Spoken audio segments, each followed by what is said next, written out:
Andrieux. Andrieux. I'm going to muff it up. Okay. We can do multiple takes. We can do, yeah. Yeah, we might have to here.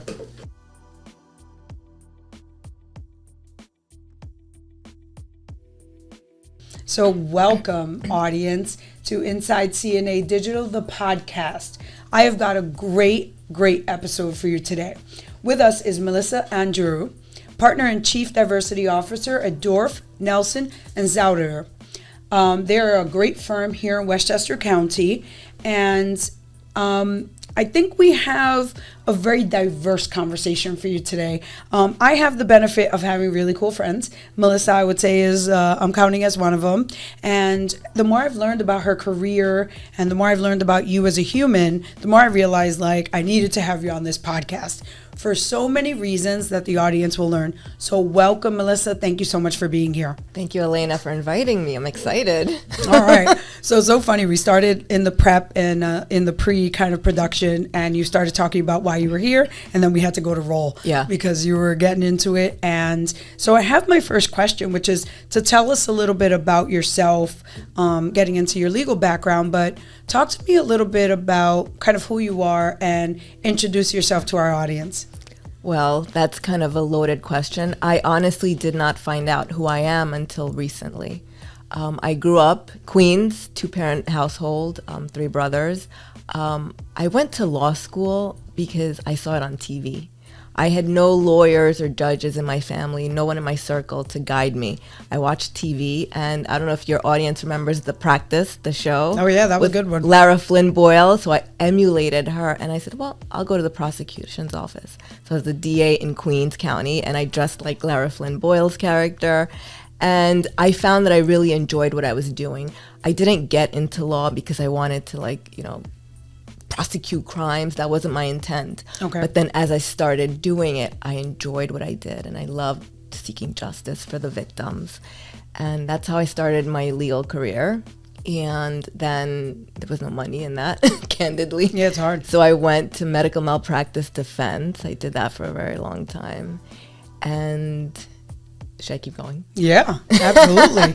So I did that for a long time, and then I realized it was not my passion. Okay.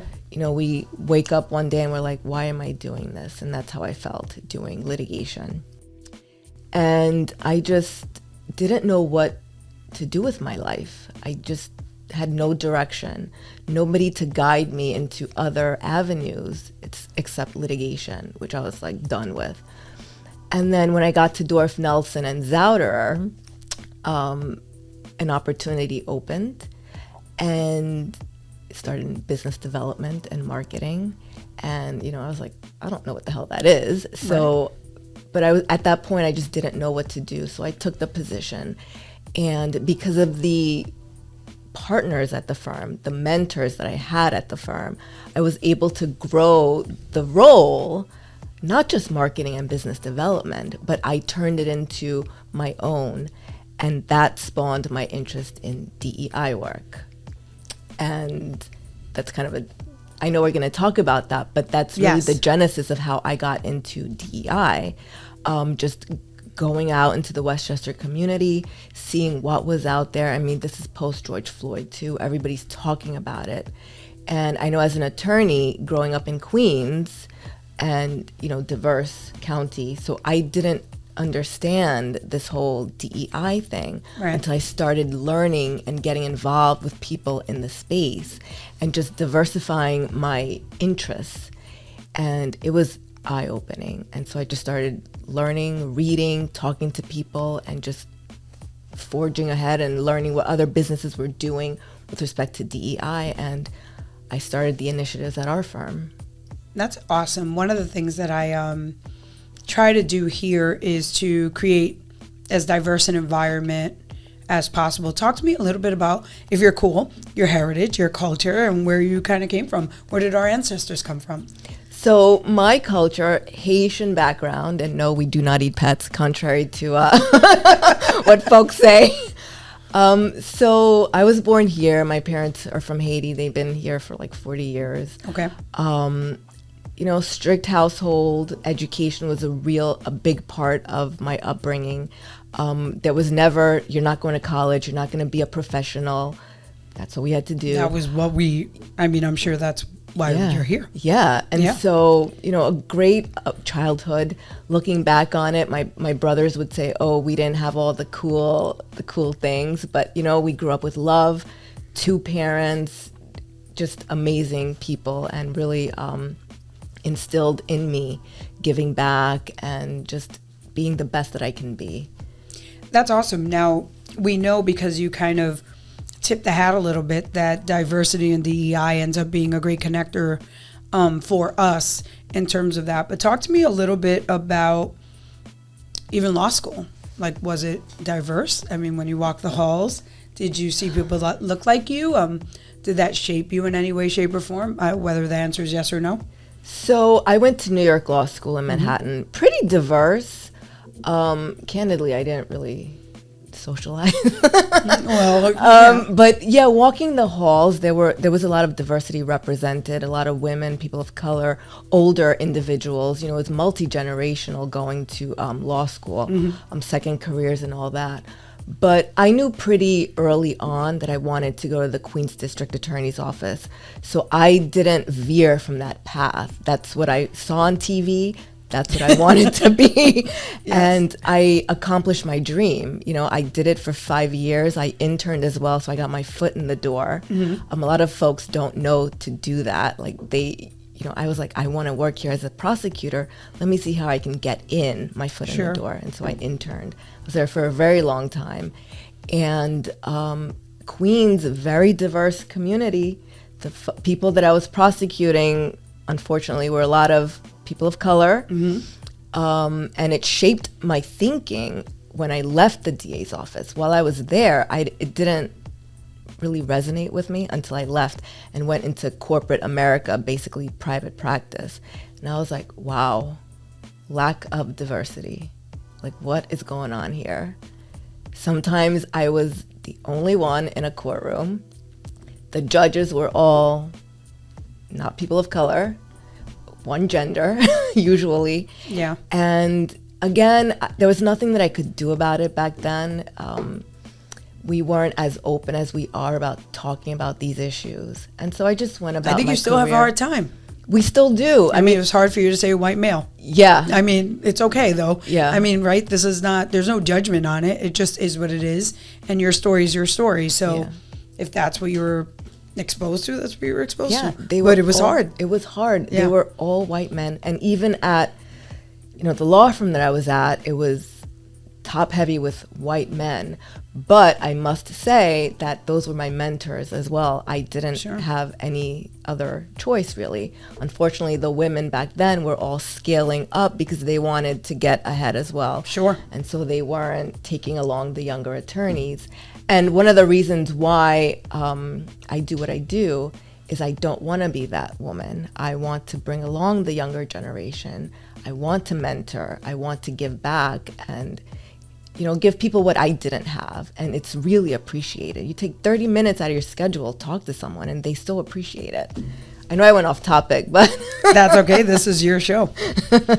And I know that that's one of our kind of areas of synergy, too, is this commitment to the next generation, right? And also just being kind of open and transparent about maybe the support that we didn't have kind of growing up in our career and making a case for like why we're doing what we're doing. So shameless plug that our internship program is looking for interns, and we have a great pipeline already, but it's important. I think exposing people, I think, I'll tell the interns sometimes, like, it's as important to know whether you didn't like this as you did. Yeah. Right? Because this is a place to learn and explore.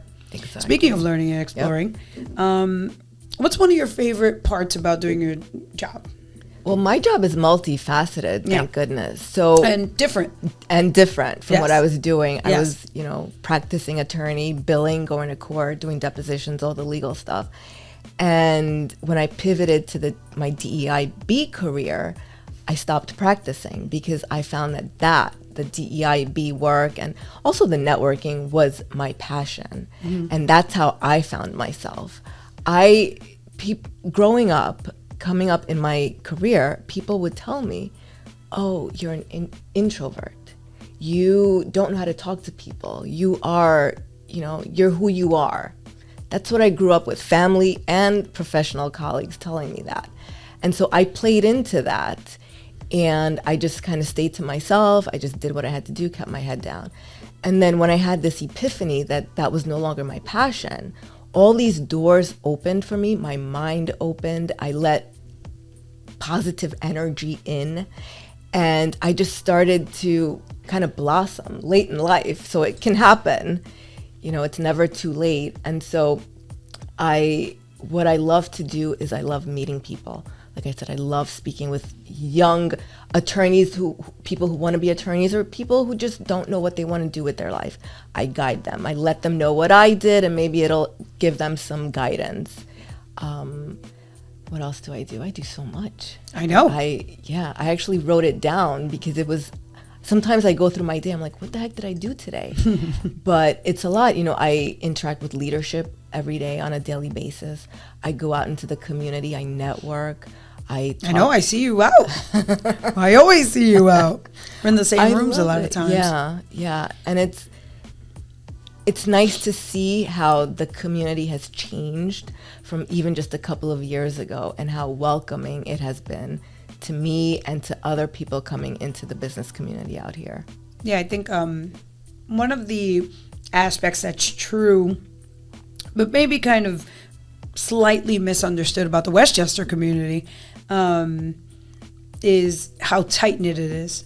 So and I was actually just recently at a WCA event last week, and I was talking to a gentleman who owns another agency, and he's like, it's so hard to get in here. Everybody knows everybody. Yeah. And it's so funny because talking to him, I could remember how I felt the first time I started walking through the halls and in the rooms. And what it felt like it was tight and cliquey. I'm just going to be honest. Mm-hmm. And was some of that true? Absolutely. Yep. But the other side of that is that this community takes care of itself and each other. And so until you're kind of proven, right, you're kind of outside until you prove getting inside. Yep. And some would argue, well, now you walk through and now everybody knows you now. So now it's easy because you're in. Yeah. Right. And it's like, right, but you have to fight. It's like anything else, right? Mm-hmm. You kind of have to fight for showing the world what you bring to it and who you are. Mm-hmm. And one of the most fascinating things I heard, Melissa, in your story to this moment was how you had a dream, you went after it, you got it, and then you kind of did it for a while and realized maybe something else. What do you think it was in you that actually gave you the strength that it takes to move when you've worked so hard towards something? Now, the reason I ask you that is because so many people work as hard as you did to get to a place, and then they settle there because they work so hard to get there. Yeah. And it takes a really strong person to say, hey, this was great, check, but now I'm moving on. What do you think it was in either your personality or your upbringing or whatever it is that you would attribute it to that allows you to see your next move and be strong enough to take it? Keeping it real, I woke up one day and said, I don't want to die doing this. That was it for me. Like, I had been doing litigation for so many years. That's all I knew. And everybody, when I would voice concerns that this is not what I want to continue doing, you're so good at it. You're so good at it. You're a good biller. This is what you know. And I was like, this cannot be it. I'm not happy. Right. And I had that epiphany of, I don't want to die being miserable in my career, which is such a huge part of my life. And like I said, I was offered this opportunity to try something new. I hesitated big time, believe me. I did not jump on it at the first offer. Right. But again, I had strong mentors that I spoke with about career advice and what should I do. And I was told, if this doesn't work out, you'll still have a place at the firm. So that kind of gave me the okay to take this leap, because I could not continue doing what I was doing. And I thought, well, is it too late for me at this point? And it really wasn't. No. I reinvented myself. Right. I really did. And I had to break through the Westchester community after I had this epiphany and change my career goals and aspirations. But I was fully embraced. It takes a lot of hard work showing up, and I did it. And I continue to do it. It's not one and done. It's not, you're there. Okay, you have to keep building these relationships and going after what you want. And I'm still doing that. Absolutely. Just different platform, I guess. Well, so one of my favorite memories with you was sharing the cover of 914 Inc. and their diversity issue. And I don't think we didn't know each other before then. So we met each other at the shoot. And, it was fascinating because I was just curious who these other 3 people were on the cover. And when I talked to you, it probably wasn't that day because it was a little chaotic, like with the shoot. But we saw each other not too long after. And within the first 6 months of knowing you, I asked you, I said, what are you going to do? And you said, well, I'm gonna really start speaking a lot. And it was in reference to what you do at the firm, but it was really like a goal you had. You're like, people see me as quiet and introverted, and I'm going to get on stages and speak. And I love that, like even just the energy.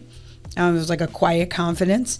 And I swear it wasn't a month later that it was like speaking, right? So talk to the audience a little bit about, I'm kind of fascinated with this concept of, unfortunately they dubbed it and it's all woo-woo now, which is manifestation, which only just means bringing something to be. All right, like you see something, you want it, you go for it, you get it. Yeah. That's all that is, right? But tell me, like, do you have a process for this? Or like, how do you, like I'll vision board, I'll journal, I'll do all this other stuff. Do you have a process that you use either officially or unofficially as it comes to like setting your next goal and your next target? I do not have a vision board. I should. And journaling, somebody recommended that I journal. I didn't do it because I can't. But before I answer that question, I want to go back to when we first met.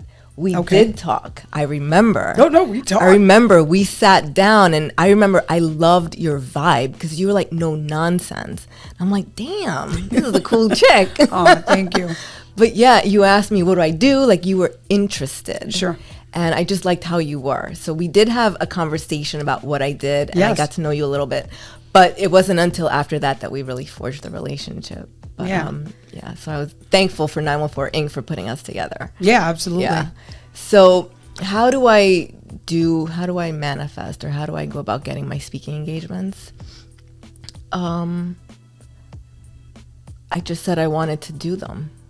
And I kind of surrounded myself with people who were in a position to help me. Sure. Give me advice on where to go, how to start, because I didn't know. Right. How do people speak? How do they get all these speaking engagements? Right. So I actually went to Marsha Gordon and sat with her. So you did something. Yeah, and I picked her brain, and she gave me a list of what I should do, and I followed up on it, and then speaking engagements just started coming.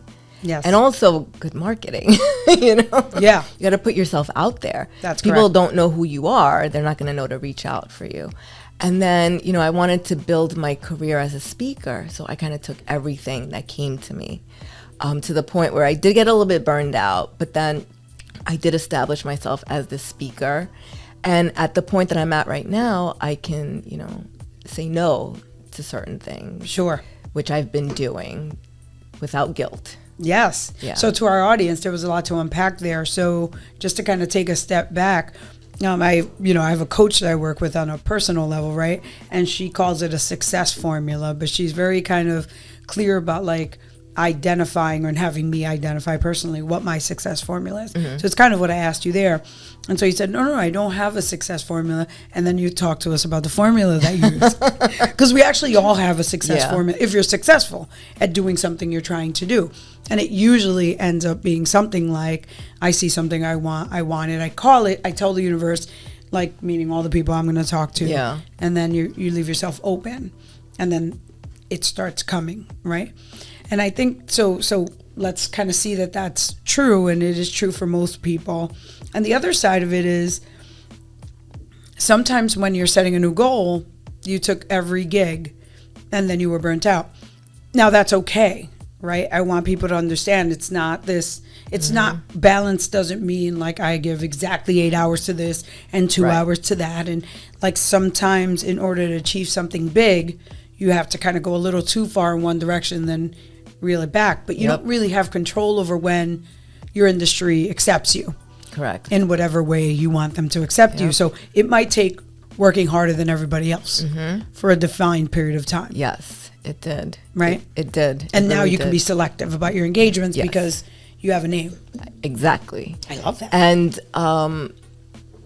again, this was knowing myself, coming to understand who I am. I never did speaking engagements. Even though I'm a lawyer, I picked juries. I hated public speaking.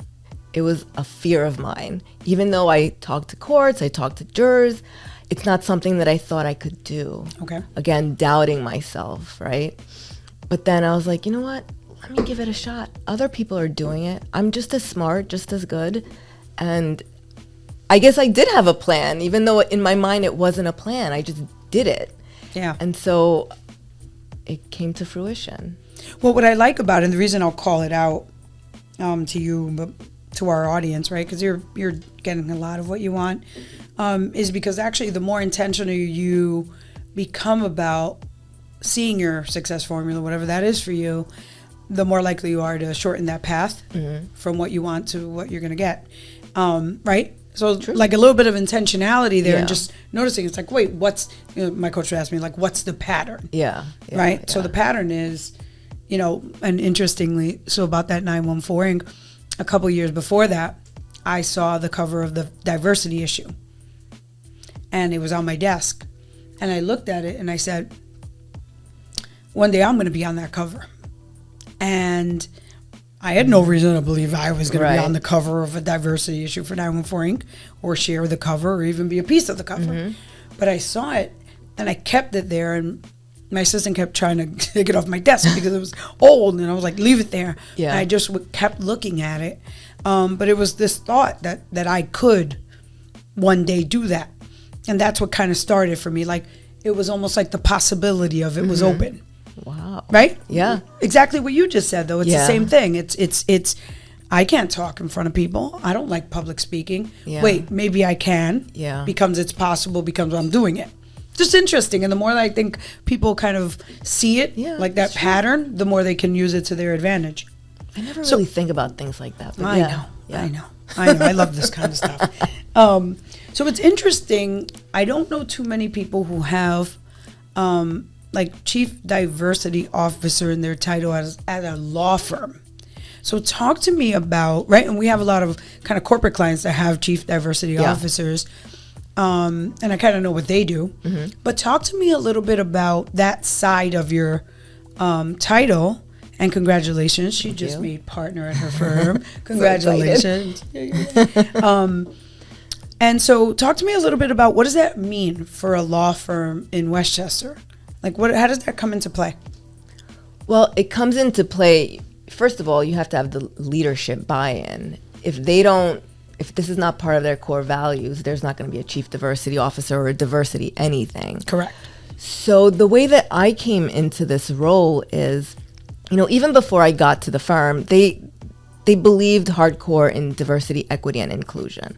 But there were no per se initiatives. There were no policies geared towards that. So when I came in and I looked around the firm, I said, well, let's do something about this. Because at that point in time, I started doing my research. And I went to leadership and I said, why don't we establish a D&I council, Diversity and Inclusion Council?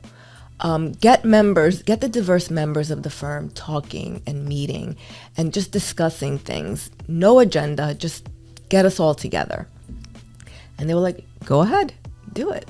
So I started this council, I chaired it, and it got the conversation started in the law firm, because at that point in time, it wasn't really talked about. Diversity, equity, and inclusion wasn't really talked about. Race wasn't talked about. Disability wasn't talked about. LGBTQ wasn't really talked about. And so I wanted to put it at the forefront of our conversation because it was just the right thing to do. I mean, you have members in the organization who identify as whatever they identify as. You want them to feel included in the organization. And so that was the starting point. And we saw that we got a lot of great feedback from that. And then it just turned into, let me look at our policies and procedures. Let me see what's going on there. Are they looked at with the lens of DEIB, inclusion and belonging? And so we started doing that. We started looking at our hiring practices. And this is kind of novel for law firms because law firms are historically not diverse. A little antiquated. Yes, a little slow to move. Yes. Yeah. And so, lawyers live by precedent, right? If it ain't broke, don't fix it. And I realized that mentality for 2020 and beyond was not going to work. And so you want to attract talent, qualified talent, you need to revise how you're interviewing. Where are you looking for these individuals? So I was allowed to do all of that with the help of leadership. And that's how my role developed. And then I got the cover of 914 Inc. because Westchester was really embracing the DEI, the diversity, equity, and inclusion within the community. And so they looked at me as a thought leader. And so they asked for my help in putting the issue together. I won't take all the credit, obviously, but and they put me on the cover, and that kind of gave me recognition in that space. And it opened doors in the Westchester community, and the speaking engagements started coming in. I got more notoriety. I did speaking engagements in Westchester and then beyond. And that's kind of how it all started for me and the role. Which I think is an interesting thing. I think it's pretty progressive for law firms, especially in, outside of immediate urban areas like New York City or Chicago. So I commend your firm for kind of understanding that was the way to go. You can always do things the way you've always done them, but in terms of being progressive and moving ahead, there's a lot of, either way, no matter where you stand, when the research supports that organizations that have structure and intention around diversity initiatives and inclusion and belonging in all of it and equity, they do better. It's true. Business. It's just, so like, even if you don't kind of emotionally connect with some of the initiatives, I think if you look at the research from a data perspective, it's just better for business to have every employee feel included toward the mission, right? Because then you have all of your employees feeling more connected to the work and therefore doing better work, and therefore you're getting more bang for your buck for your employees. So even just from a business rationale standpoint, outside of the touchy-feelies, it's the right thing, right? It's like, it's good business. It is good business. It's good business. Think about it this way. We service clients. Imagine having one thought process for all these clients with different problems. It does not work. You need diversity of thought. You need different perspectives. My perspective is not going to be the same as a white woman. Right. That's what law firms need to provide the clients with solutions to their issues. And it's not a one size fits all. Absolutely. And I think, listen, you can always do it the way it's always been done. I think it's, as we see this more competitive landscape for all business types, how do you differentiate yourself? That's what we help our clients do here. It's like, how do you stand out? Because you could be just like every other law firm in Westchester, or you can stand out. So that's a decision you have to make. So I think, it's nice to hear that your firm really supported you in allowing you to help them get better. Yes, of course. Imagine that. I'm the face of the firm. Yes, absolutely, which is beautiful. Yeah. Good on them. Yeah, good on them. Honestly, it didn't take a lot of convincing because they knew what had to be done. Sure. From a purely business perspective, right? Sure. And so they gave me full authority. You can do it. Yes. Go ahead. So we talked a lot about work. We're going to get into some fun stuff before we close. So we talked a little bit about networking, and I know you find that fun. So we kind of talked about that earlier. Yeah. But talk to me about your favorite networking events, what you find the most engaging in terms of your own personality and what you love. So for me, because I am a lawyer, I tap into the bar associations as well as the business community organizations, which I love. I love networking with the bar associations because I get to meet the younger attorneys, and they're always asking for advice, career advice. Or you meet interns from, not interns, but people who are just starting their law school journey, and they want to know, is this the right path for me? So I love meeting those individuals at the bar associations and just talking to them and just giving a piece of my time, and they appreciate that. And networking with the business community, oh my gosh, there are so many industries represented in Westchester. I had no idea. Coming from a legal background, I had no idea that law was a business to begin with. So it was eye-opening to see all of these businesses and what they do, how they actually work, and just talking to individuals about what they actually do in their organization, and just learning. I had to learn what a business was and how to network and how to speak. Yeah. You know, it's interesting. I didn't ask you this before. It doesn't really fit into the fun section, but what kind of legal work does your firm handle? Because I know firms, sometimes they handle a lot of different disciplines. Sometimes they're very specialized. So when would a client call you? Well, we are a full-service business law firm, and what that means is we represent businesses small to the Fortune 500s in really any matter that comes up in the life of a business. So we have corporations, we have labor and employment, litigation, AI, cyber, which is the whole big thing, topic du jour. Yes. So really anything that a business requires, we handle, and it's a one-stop shop because we handle so many matters. Businesses don't have to have multiple law firms on their panel. They can just go to Dorf, Nelson, and Zauderer, and we handle everything. That was your commercial. Yeah. You did very well. And I just want to give a plug to the matrimonial and family law department that we just... So you do, okay, I was going to say. Yes, I'm so excited. So many women joining because of that group. It's amazing. So it's not just business anymore. Well, I mean, some might say that marriage is a business. Is a business, yeah. Contracts. I'm not touching that one. What do you do for fun? Well, I thought about this. I really did. And you shouldn't have to think that much about this question, Melissa. I really enjoy being home watching TV. Yeah. Binging TV. Okay. What's your favorite show of the moment? Oh, I just finished The Lincoln Lawyer. Oh, of course. Of course, The Lincoln Lawyer. I think I had to. That was very predictable. Yeah. Kind of funny. I love the crime shows. Me too. But I think fun has changed for me the older I got. And, you know, I used to go out when I was younger. That was fun. But now fun is being by myself, centered, just being alone with my thoughts. And I exercise. I love riding my bike in the park in the summers. So it's not like going out and riding a roller coaster. I mean, I've done that, but that's a little bit fun.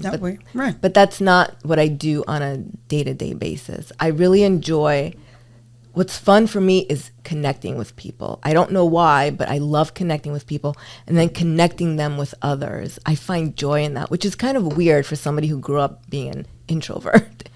No, I think it's actually perfect. Yeah. Yeah, it makes perfect sense to me. Yeah. So my last question for you. Is there anything else you'd like to share with our audience that we haven't covered? Something that I would like for people to know is that if I could do what I did, anybody can do it. Like, I was so mentally in a space where I can't do anything beyond what I'm doing. I was so scared. And it held me back. It really did. Until I had the courage and that thought about not dying, doing what I hate, to open my eyes. And like, I'm a scaredy cat. That's something that people might not know about me. They see me as outgoing. I wasn't always like that. Sure. And I had to kind of open my mind and my heart to being the way that I am now. I love it. And growing into myself. I love it. A lot of beautiful nuggets for our audience. I want to thank you for your time, for being here. It was so nice to talk to you. I have the pleasure and benefit of being able to talk to you because we're friends, but I'm so glad that you were able to kind of meet Melissa. So thank you for being here. Thank you. And thanks for joining us.